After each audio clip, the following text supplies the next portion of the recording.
Okay, so without further ado, and we are recording, correct, Scott? Yes, indeed. Okay. It is our pleasure to welcome each and every one of you to what will surely be an enlightening conversation with James Oliver. He is the author of his newly released book, Burn Bright, Not Out. Shattering the silence around mental health and tech startups. Definitely a topic I'm sure close to many people's heart in the fourth effect. So we'll drop a link to the book here in the chat. I think Kat's going to do that right now. You may already have done it. Before we dive in, also, we always do this. I do think pretty much everybody here already knows, but in case anyone is watching this video who doesn't immediately know all about the fourth effect, what we do is help startups scale and fundraise and avoid pitfalls by building and leveraging fit-for-purpose and high-impact advisory and governing boards.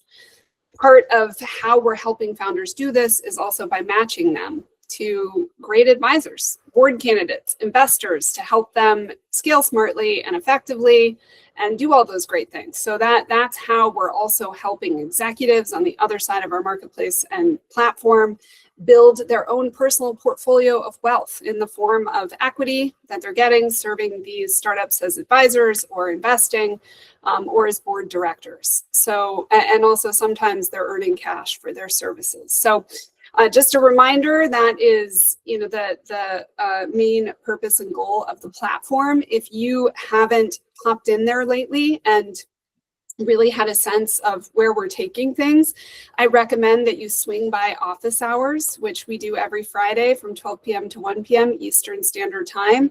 You can sign up. You can always find those in the platform under events. Also, come to a platform tour, especially even if you're a longtime member and it's been a few years. Swing by, and especially the second half of the hour of the platform tours, it tends to be a really small group. People drop off and we can reconnect, and I can, kind of fill you in on what we're currently offering in the platform, what's coming. And of course, for those of you that are brand new, come to the whole platform tour. And that's really today our top of the funnel. We get to meet every single person that's joining us. It's a very vetted community. Everyone has been recommended by somebody else. Everyone knows each other. We get to know you, and we can show you how things exist today, understand why we're doing what we're doing, how we're doing it, and, also we'll let you in on what's coming, which we're really excited about. So that is a pitch for kind of what's happening in the fourth effect. Please engage, please come by. I think we're also sharing a link to Board Bootcamp. So we do this every 6 weeks or so. We have been for a long time. This content's always evolving and improving. So if you haven't come to Board Bootcamp in a couple of years, definitely recommend you consider coming again. If you're brand new to us, this is a great introduction. And as a reminder, whether you're new or not, there's a lot of great new resources that we're releasing all the time, and resources in the platform that correlate with Board Bootcamp. There's also monthly executive roundtables, monthly Scaling Smart series for founders. So this is where we can really go deep with both sides of our community, the founders and the executives, to make sure everyone's speaking the same language and really equipped to negotiate and formalize these advisor, board, and investor relationships that make all the difference. So, okay, enough about us. James, so excited to get to the heart and soul of this conversation. Hey. So, I'd love to start with letting you introduce yourself and share a little bit about your backstory, and also what first inspired you to write Burn Bright. Burn Bright, Not Out. Yeah. And what made you want to, share these vulnerable stories with the world in the first place?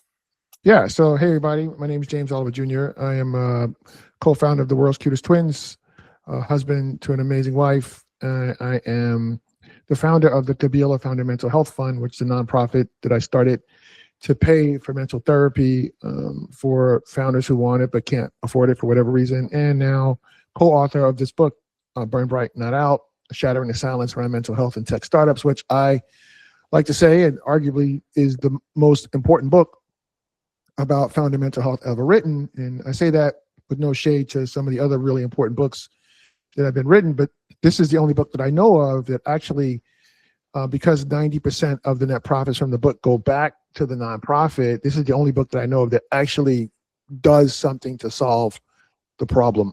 So I think by virtue of that, that makes it kind of puts it in its own unique category. So the question is, why did I want to write this book? Mhm.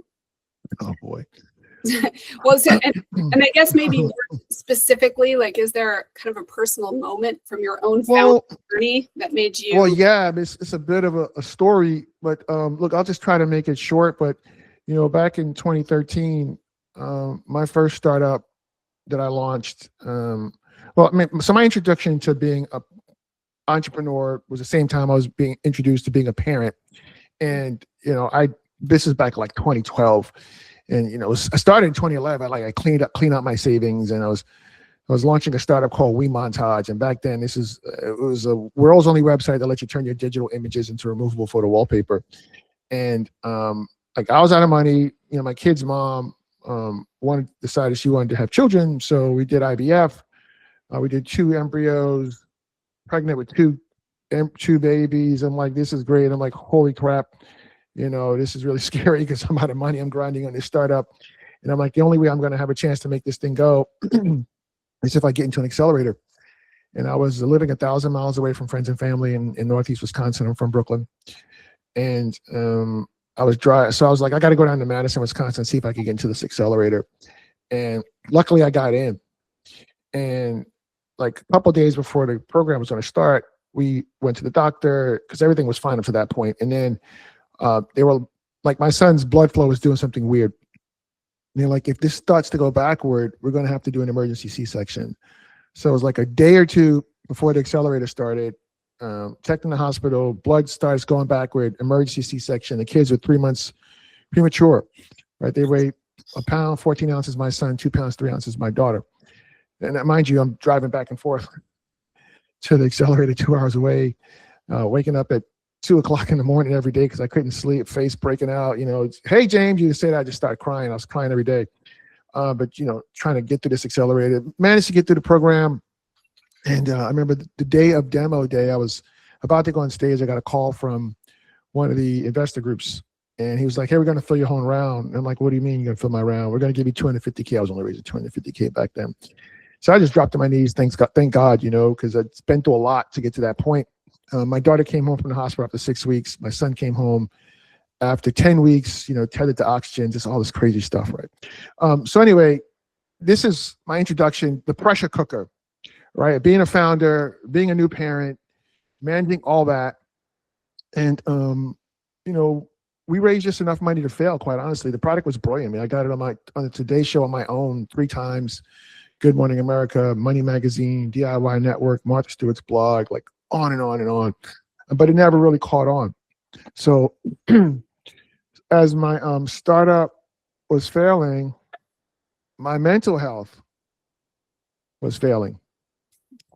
And, back then, I didn't have access to mental wellness resources, and I just didn't even know what to do, who to talk to. That was the thing. I just knew I was feeling like crap, and I was just, because I'm in the 99th percentile of persistent and resilient people on the planet, I'm just going to grind it out, and figure out how to get through it. But yeah, so like all that happened, the kid's mom filed for divorce. So like you pile that and a steaming pile of poo I'm already dealing with, right? So at the end of the day, so fast forward to 2020, I guess 4. I was going through VC Lab, and I was launching Kabila Ventures, and that was actually going really well. I was making good progress, getting tons of commitments, hard commitments, marching toward the first close, and then the new administration came in, and I felt like I hit a brick wall, and I was like feeling that old feeling, like, oh wait, I know that demon, right? But so in my Kabila Ventures fund deck, there was a slide, founder value add.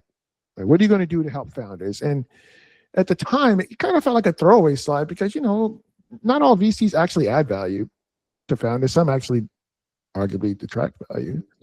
But I was like, I'm going to provide mental wellness resources for my core co-founders. But when raising the fund got too hard and I felt my brain scrambling, and like for me, the two of the most important things for me every day that I do my little mantra, I am a great husband. I am a great dad. Like those are two of the most important things for me. And if my brain's a scramble, I can't show up and be a good dad for my kids. I have 12, 13-year-old boy, girl twins, and I can't be a good husband to my amazing wife, right? So I was like, I'm going to pause this Kabila Ventures fundraising thing for now because it's really messing with my head. And like, I want to be successful, obviously, but I need to be whole when I get to success. So I decided to go ahead and spin up a nonprofit, the Kabila Founder Mental Health Fund. I went to Brad Feld. Brad's a good friend. Brad is co-founder of Techstars, legendary investor, partner at Foundry VC out in Boulder. So Brad gave me $25,000. And then David Cohn, Techstars co-founder, another good friend, he's like, yeah, I'll give you some money from Techstars Foundation, just help some of the Techstars founders. And so we've been doing that. And we've provided free mental therapy for about over 50 founders now. And we pay for 4 virtual therapy sessions on the BetterHelp platform, or we will reimburse up to $300 if they have their own therapist. And I think we talked about this at the top, but we've done this for every once in a while. I go into your WhatsApp and I post that we can do this, and a bunch of your founders sign up in your community. And we've paid for mental therapy for more than a handful of founders in the Fourth Effect community. And we've donated some, to David Coe, CEO of Calm. He was kind enough to donate a bunch of premium Calm app subscriptions, and I've given those away to some of the founders in your community as well. So just in the process of doing that, I got introduced to a guy named Django Degree who had this startup called Focus on Words, and it's an AI book platform where he takes interviews. He'll interview somebody and turn the conversations. He turns his AI agents loose and makes chapters for books. So by the end of the call, so initially I thought my next book was going to be about how to help overlooked founders increase their social capital. That's what I thought my next book was going to be. But at the end of that call, I was like, yo, why don't we do a book together about founder mental health? So that's what we did. And it's a collection of stories from investors and founders, and just very vulnerable, very raw, non-prescriptive. We're not telling people what to do, right? Because if I wanted to write a book about that, I would just go talk to a bunch of neuroscientists and we could just talk about the science of it all. That's probably pretty boring though. It might be interesting, but so, David Cohn wrote the forward, and, Brad wrote a chapter. We got some amazing founders, other investors in there, phenomenal book. And that's why we wrote the book. And 90% of the proceeds go back to the nonprofit, as I mentioned. Yeah, it's amazing. Thank you for that background. That's a long story, but you asked the question. No. Sorry. Thank you. I think that was a wonderful kind of foundation for the rest of this conversation. So I really appreciate that. So, one thing I'm wondering is what were some of the kind of more surprising stories or themes that emerged? Because I know you interviewed so many people when you were putting this book together. So, what surprised you? One chapter was, just a lot, but one chapter that I was really surprised. So Nick Merich, he had a startup that he sold. He exited a successful exit to Linktree. You're like, all right, cool. That's it, right? I built, launched, scaled, sold, bam, I'm good, right? That's the dream, right? Nah, he's writing in his chapter about how after that, he felt burnt out. I'm like, wait, what? It's very counterintuitive, and it's just very, very good chapter. So that was one of the more surprising stories in the book, I would say. So I think that is really interesting, and actually it kind of is a nice segue into the next question, which really is, why do you think the silence around mental health is so deeply rooted in startup culture? And could that have something to do with why, then somebody has the success and then they finally have permission to feel the burnout? I don't know about that last part of the question, but I do know it's just a lot of toxic hustle culture that permeates startup culture, if you will. And, I'm just going to say, look, I think hustle culture is trash. It just is, and that's not to say you shouldn't work hard and all that kind of stuff, but you got to be well. You got to take care of yourself. You got to sleep. You got to rest. You got to have enough self-awareness to know, you know what? I'm a little off today. Nothing's on fire. Well, everything's on fire all the time when you're a startup founder, right? But I'm going to go for a walk. In my case, I'm going to go ride my bike because I need to clear my head. I need to reset my nervous system. So I just think there's a lot of toxicity in the startup ecosystems around hustle culture. And I think people feel like asking for help is a sign of weakness. Mm-hmm. So there's a couple themes in the book. I don't know if you're going to ask this question, so I apologize if I'm stealing your thunder. But one thing was, you're not alone, right? I mean, there's so many chapters where people talked about, I think that David Cohen talked about that. There was another woman, Lauren Goodell, that was the title of her chapter. Brad Feld talked about it. Everybody talked about it. You are not alone. I know you think you are, but you ain't. And oh, by the way, I know you think that if you want to be honest about how you're doing mentally, your mental wellness, you think that that's going to be, a sign of weakness. It's actually a sign of strength. Right. So those two things were common threads in the book, it was really great to see that. That is great to see that. So how can founders distinguish between, kind of normal stress? Because your hair is always on fire, that compared to something that's a real problem like clinical burnout. Yeah, I don't know about that question. I'm not a clinician, you know what I mean? So I think everybody has to get to a level of self-awareness. How am I doing? How am I feeling? Like I said before, like, oh, I know that demon. Right? I'm not going to try to run through that joker. I'm just going to go around that thing over there. But you have to know what works for you. You need to take care of yourself. And, we're not telling people in the book, everybody did something different to take care of themselves. Some people will go see a therapist. Some people, get into their Bible or religion, spirituality, yoga, exercise, journaling. Do what works for you, but you just need to be mindful of what's going on and have a level of awareness and understanding and have something that you can do that would help you reset. I think that just that makes so much sense to me, and I really I like how you answered that question. I feel like that feels very true. It is to me personally. I think it is very specific to the person, and I think finding a way to get comfortable feeling uncomfortable, like finding a way to be able to reset your nervous system and keep things in perspective and feel grateful, to be alive and to be at the fight every day, like however you arrive at that, and you're right, that really is distinct and unique for each type, for each person out there. But that's definitely how I've experienced this. And, and one other thing, listening to what you're saying, this toxicity, with the hustle culture, certainly startups, of course, that is the ethos. But, I have a big law background, and let me tell you, no one is unhappier than lawyers. Like lawyers are.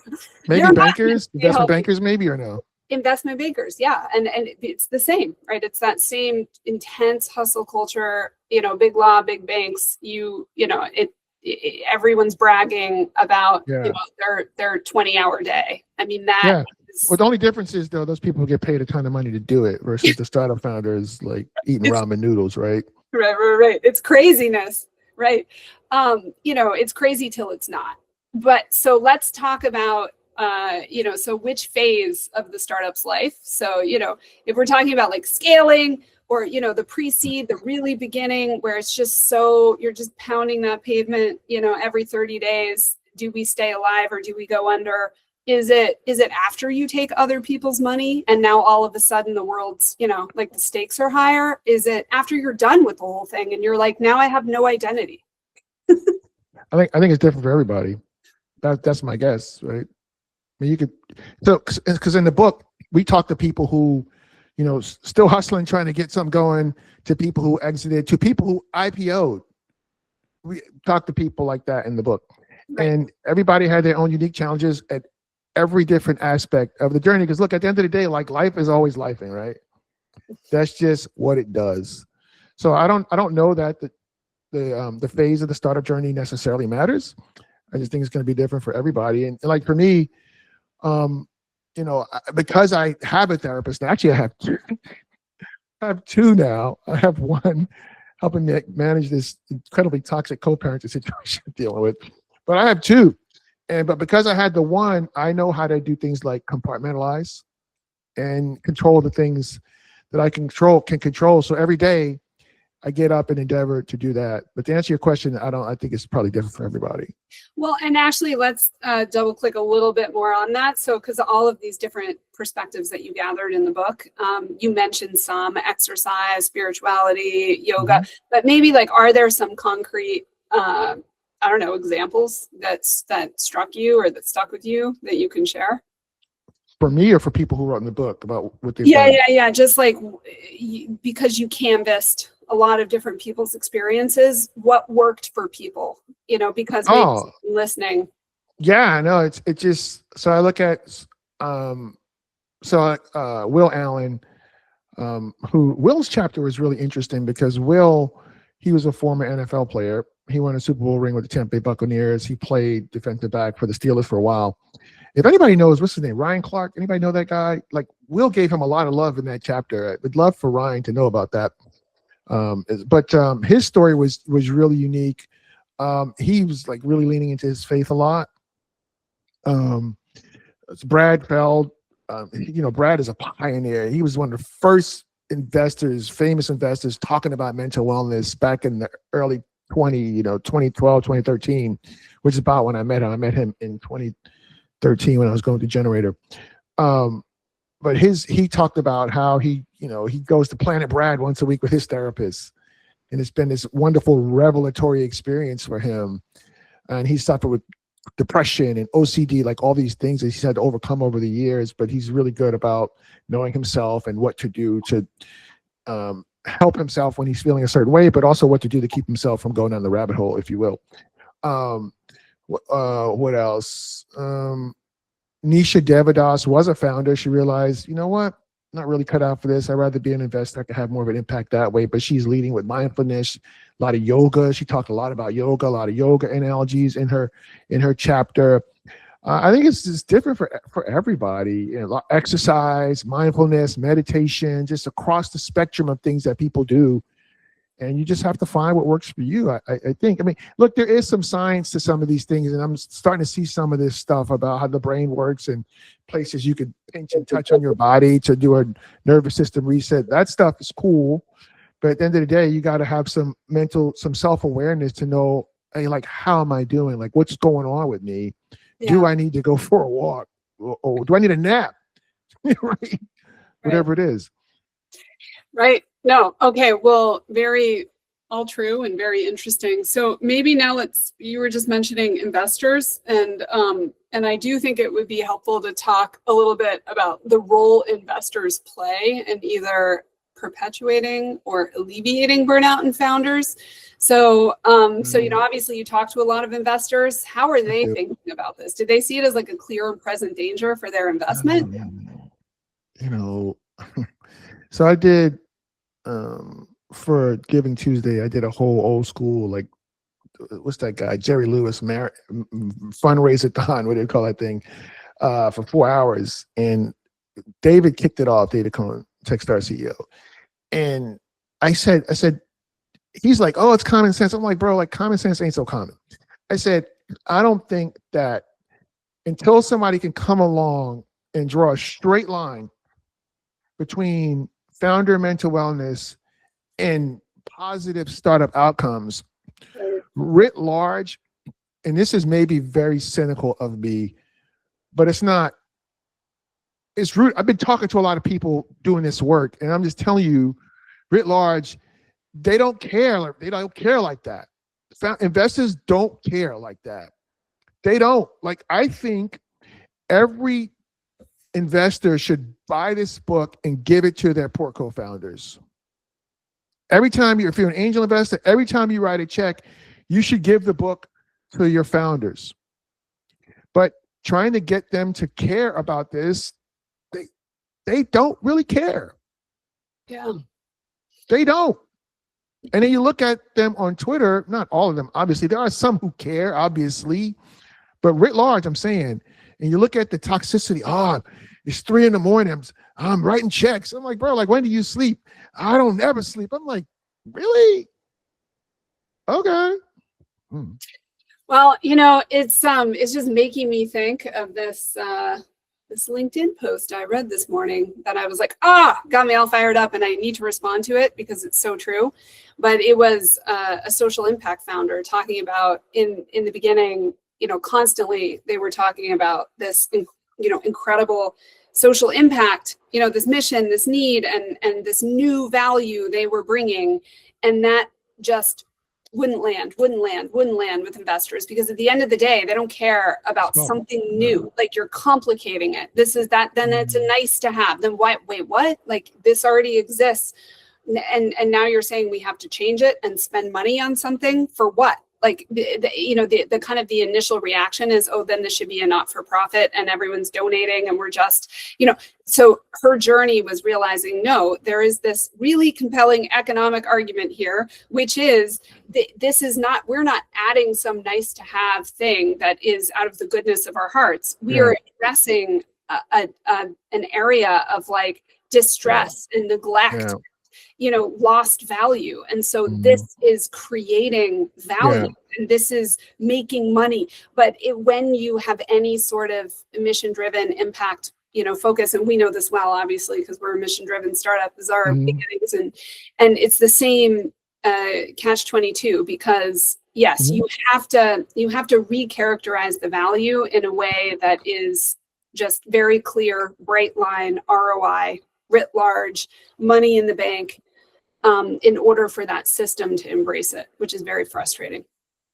Well, yeah, I mean, everything's impossible till it's done. It seems impossible till it's done. And then, if the founder has to go out and prove it. Yep, that's true. You know what I mean? He's got to go prove it. Okay, well then let's talk, since we are talking about mission and impact, let's talk a little bit about the progress of the mission. So I guess, like, in terms of the book and the Kabila Founder Mental Health Fund, I mean, we know that there is this direct correlation with the proceeds going into that fund. And then, kind of since the book's release, what have you seen start to happen? Like, do you think it's having an impact? I do. It's so the first month we sold 100 books on Amazon, which, I don't know if somebody's like, oh, that's a little or a lot. Look, I read this really great article recently about microdosing on joy. And I'm like, that's awesome. Right? I'm not going to sit around and complain about that. I'm thankful. It could be 0. Right? I got people like Krista. Krista read the book. Krista left an amazing review on Amazon. Krista Downey, she's on this call. Krista made a donation to the Kabila Founder Mental Health Fund. She sees my content on LinkedIn. She forwards, shares it, comments it, like, she's super involved. And thank God for people like Krista. Thank God for people like you and Kat, making space for this. So there's been a lot more of this going on. So I would say that I feel momentum building. And, so my wife, who is the most self-aware person I know and has the best mental health hygiene on anybody I know, we have these really interesting conversations. I wonder if, like, it was a fly in the wall fly, like, what the hell? But, but like, I'm human, and, I have, I went to Morehouse College. I don't know if anybody knows about Morehouse, and there's a lot of things they drill in your head when you go to Morehouse. Morehouse is the alma mater of Dr. King. And one thing, I said it to my wife the other day, I think I might have been a couple glasses into some Prosecco Rosé or something like that. But I said it, and I meant it, is that, they said, above her student's head, Morehouse places a crown into which he challenges them to grow tall enough to wear. Right? So when you have high expectations, but then when you look at the reality of the numbers and on the ground, how do you square that circle sometimes? So that's something that it's a challenge for me sometimes, but I've just chosen to stay positive, stay optimistic, focus on the good things, microdosing on joy, saying my mantras every day, and I go to sleep every night, with this manifestation, abundance, prosperity thing, because the thinking is that even when you're sleeping, your subconscious is still listening, right? Trying to replace some of those negative tapes that buried down in my subconsciousness from my first startup failure, because those things are still there, honestly. Right. So I don't remember what your question was. I may have rambled a little bit, but I think you asked me, how am I seeing things? I think things are improving, right? We sold, probably 150 books now. The reviews are phenomenal. I'm doing this thing today. I'm doing one thing next week in person down at Georgia Tech. I'm doing an event with Angels, which is a major pre-seed VC fund in the US. So I'm doing something over at ATDC, which is the Georgia Tech incubator, in April. So I think it's great. I'm here for it. I'm really glad to hear that. And I also, your point is well taken, like feet on the ground, head in the clouds, right? So like if your head's in the clouds and you're aspiring to wear that crown, but you have to start with your feet on the ground, and that is the path. I mean, that's the entrepreneurial journey for sure, but like for anyone that has a big vision, anyone that believes, anyone that wants to rise to the challenge, that it's that tension. So I think that microdosing on joy, I love that. I also feel like it's one foot in front of the other. It's one day at a time. You can't, like, if you look at the journey overall, it's overwhelming. It is. Give up. You do. And so I think it was Carolyn Ledecky. Is that the Olympic gold swimmer's name? Carolyn Ledecky. Yeah. So I read something where she talked about everybody wants to win a gold medal at the Olympics. But who wants to get up at, 3 a.m. every day, right, and swim laps in the pool and get excited because you shave 1/100th of a second off your time? She does. Yep. She loves the process. Yep. Well, that's the obsession. I mean, you have to be obsessed to. Well, I mean, being obsessed with the problem is not the same as obsessing over the process. Those two things are different to me. You disagree? I guess I'm saying you have to be obsessed with, I guess the problem is one way to put it, with your mission, with with your head in the clouds vision. Like, there has to be something that makes it exciting that you shave off the 0.1% every day, right? Like that, and I do think that's not for everyone, right? Well, I don't know about everybody. I'm simply saying I am endeavoring to enjoy the process more. Got it. Right, Okay. because when the crap happens, because crap happens, if I'm enjoying the process, or if I'm microdosing to enjoy, I'm not like going to get my feelings about it as much. And when you're not in your feelings, your mindset is good. And when my mindset's good, I know I'm open to inspiration, and I can go figure out what to do without having to bang my head against the wall. Right. No, it makes so much sense. Okay, so you feel like momentum is building. You're feeling good. You're microdosing on joy. I guess like just your kind of big picture.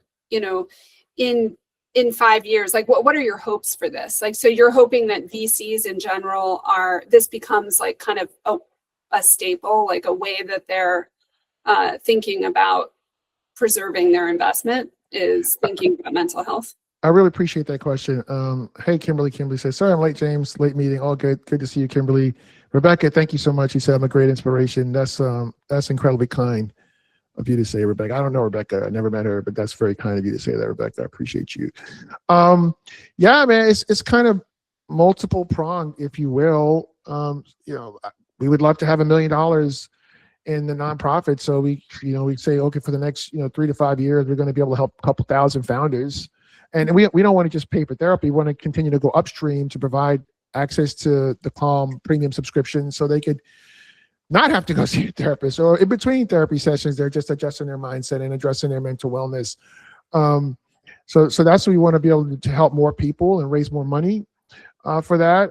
Anytime an angel investor writes a check, I want them to give a copy of the book to their poor co-founder. Any VC, I want them giving the book to their poor co-founders. All these accelerators out here, some of these accelerators, they do have books and stuff they give away. This should be one of the books they give away. In my mind, that's what I see. And to me, it's like a no-brainer. So, and then, the mindset shift from both founders and investors, because it's not just the investors. it's also the founders. Like, there's a lot of stigma Right.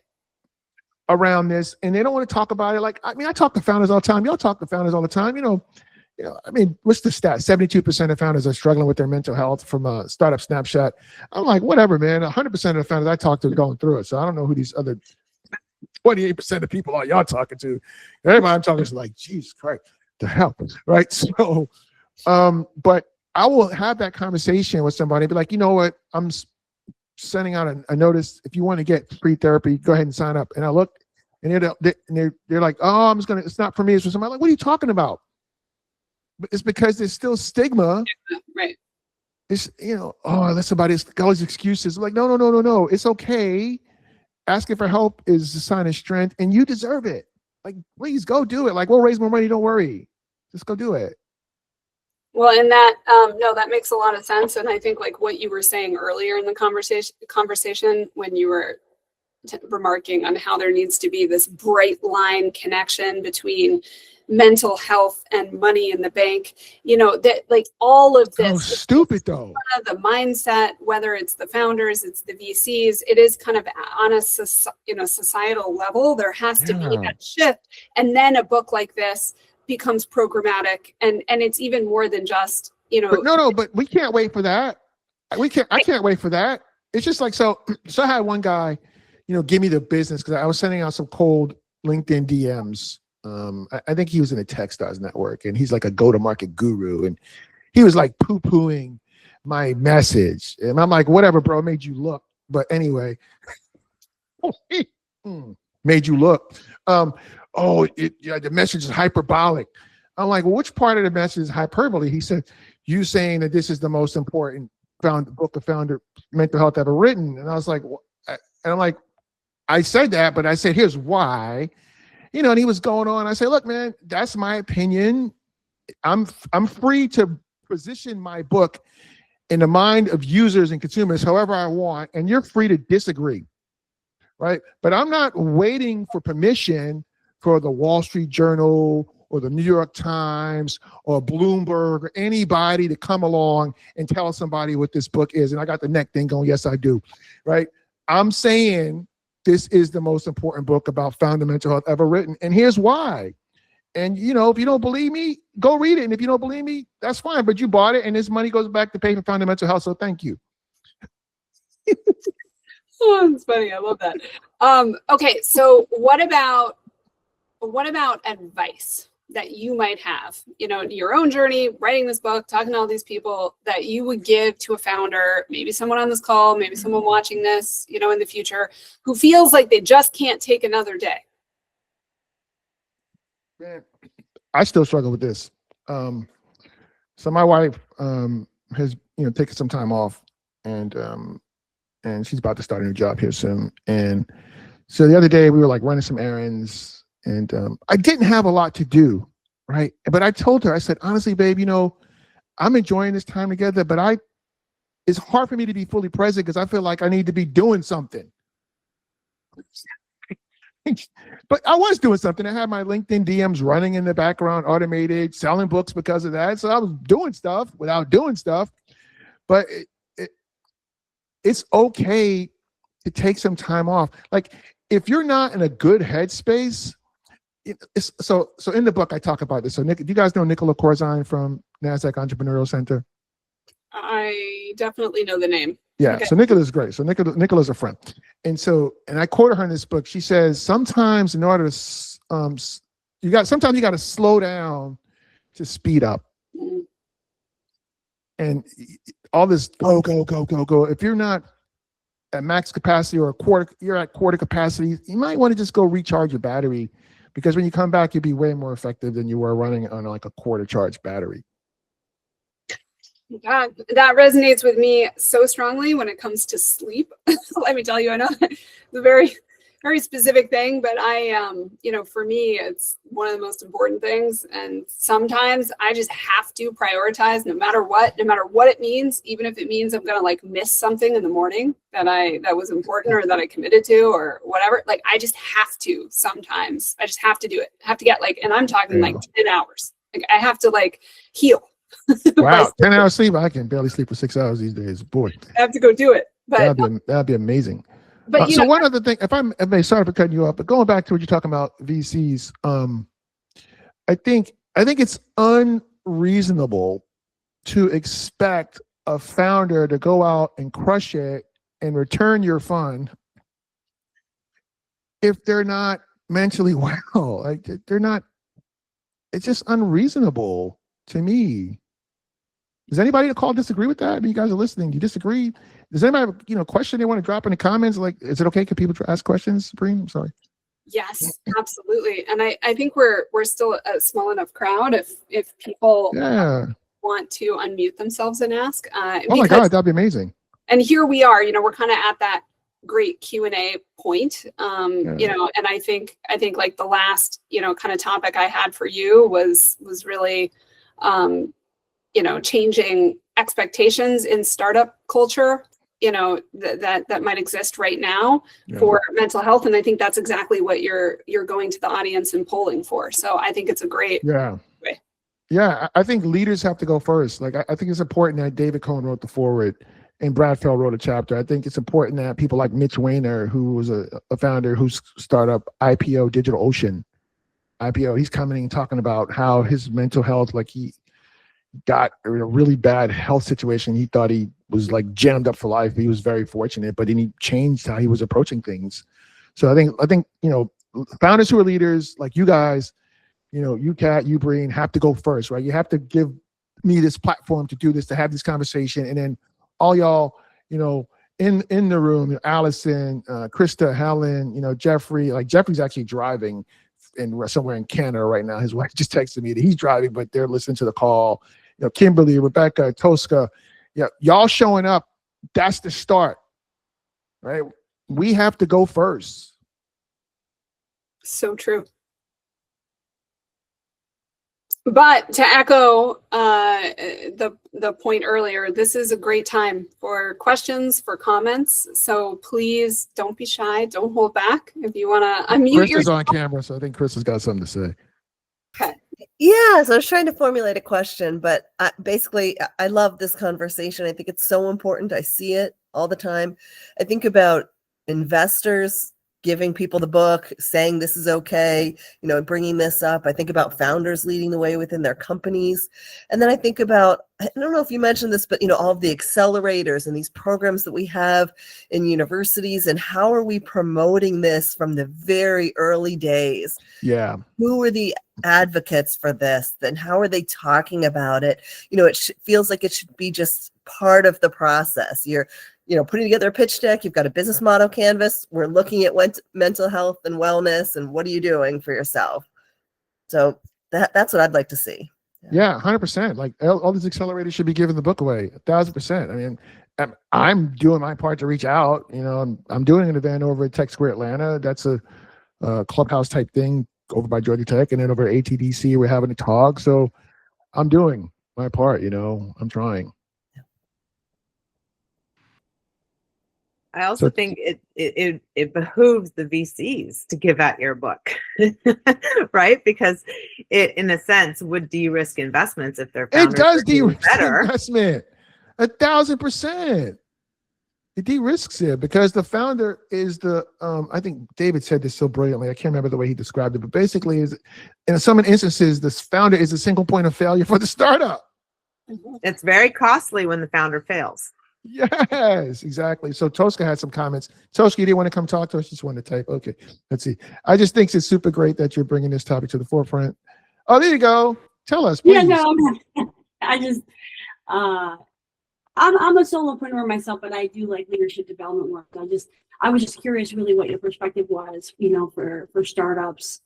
And I just, I think that, I don't know if you found this, James, but I think sometimes like the concept of burnout and mental health really gets pinned on women versus like it impacts everybody.